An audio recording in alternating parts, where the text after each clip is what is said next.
Marker নির্বাচন না। এইবারের নির্বাচন প্রার্থীর নির্বাচন, ব্যক্তির নির্বাচন।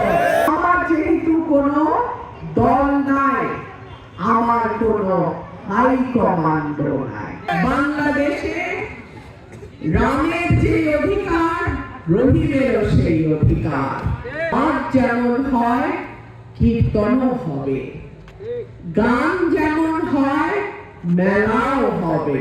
এইবারের নির্বাচন মার্কার নির্বাচন না।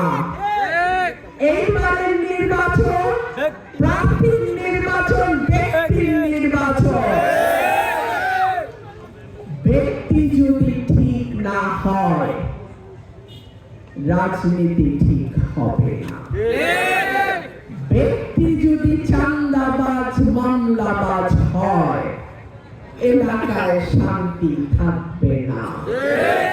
ব্যক্তি যদি 2 নম্বর হয়, এলাকার উন্নয়ন হবে না। সুতরাং এইবারের নির্বাচন ব্যক্তির নির্বাচন।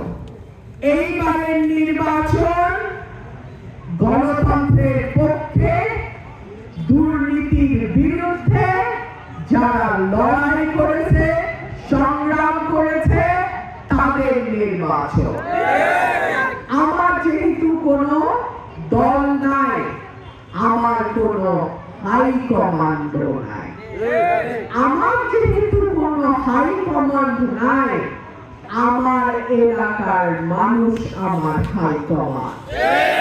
আপনারা যা বলবেন, যে উন্নয়ন চাইবেন, যে জায়গা দিয়ে রাস্তা, ব্রিজ, কালভার্ট চাইবেন, আমি আপনাদের প্রতিনিধি হিসেবে সেই কাজ করে দেব ইনশাআল্লাহ।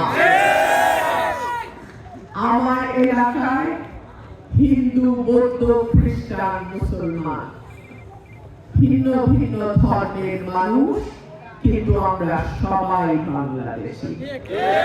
ধর্ম আলাদা, আচার আলাদা, কিন্তু দেশের নাগরিক সবাই সমান। কারো অধিকার বেশি, কারো অধিকার কম, সংখ্যাগুরু সংখ্যালঘু, এই তত্ত্ব রুমিন ফারহানা বিশ্বাস করেন। বাংলাদেশে রামের যে অধিকার, রহিমেরও সেই অধিকার। শিউলির যে অধিকার, সীতারও সেই অধিকার। সুতরাং কোন বৈষম্য আমি আমার এলাকায় হতে দেব না। আমরা বিগত দিনে দেখেছি মন্দিরে আক্রমণ হয়েছে, এই নাসিরনগরেই হয়েছে, কুমিল্লাতে হয়েছে, হয় নাই? আল্লাহর রহমত, আমি আমার এলাকাবাসীকে ধন্যবাদ দেই। সরাইল আশুগঞ্জে কিন্তু কোনোদিন আল্লাহর রহমতে কোন রকম দাঙ্গা ফ্যাসাদ হয় নাই। আশা করব আগামীতেও ওয়াজ যেমন হয়, কীর্তনও হবে, গান যেমন হয়, মেলাও হবে। আমরা কারো মতে বাধা দেয়াতে বিশ্বাসী না।